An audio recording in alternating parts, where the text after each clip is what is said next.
Mga kababayan, ma'am sir, this is Jam, the Filipino channel. Lang niyo pong lingkod. So today is January 25, 21, 2026. Tayo ngayon na yung papunta.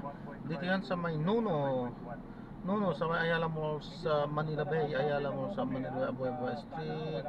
Dito yan sa may Tambo Paranaque. At dadalhin po natin sa may Mall of Asia Arena sa may JW Jokno Boulevard, Barangay 76, Pasay po yan. Okay, magbabalik po tayo mamaya konti. Pag nakuha na po natin sila, disclaimer lamang po ang content po natin ni Kalsada at hindi ang passenger. Kaya nga naman, sakasakali mo po na may marinig kayo mga pangalan ng lugar, pangalan ng tao, pangalan ng organization, government o private man yan, ay wala pong kinalaman ng channel nito at wala pong pinapatungkulan. Lahat po ng pinag-uusapan dito ay pawang dito lamang po yan sa loob at wala pong pinapatungkulan sa labas. Okay po, magbabalik po tayo mamaya konti pag nakuha na po natin itong ating susunod na mission. Drop na natin sila. So maraming salamat po. Galing sa Blue Ribbon Committee. At ito'y Hindi tayo nilarout. Alam mo, mga veterano sila mambabatas.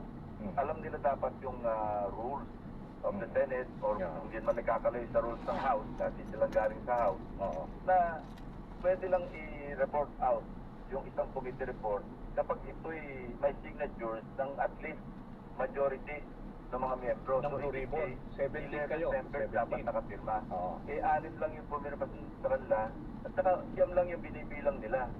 So, paano ko itatrato yung dokumentong nagsisimbolize ng disrespect? Paano bibigyan ng respeto yun? So, ang pagtakno sa basurahan. So dapat hindi nyo dinidignify na yung mga ganitong mga pagpuna sa inyo. At saka isa pang nakakagulat dito, pumirma dito si Bato de la Rosa who has been absent for a long time since lumabas na yung itong report na aarestuhin ng ICC, di ba? Okay lang naman yun kasi pwede naman talaga mag-firma. Kasi ano pa lang naman yan eh. Okay.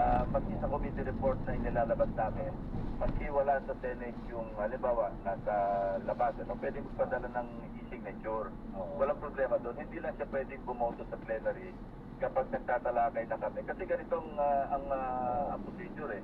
I-report out, meron kaming debate, tapos didebatehin nila ako, tatanungin, at pagkatapos na yung period of interpellation, magkakaroon ng period of amendment. Doon nila ipasok kung ano yung gusto nilang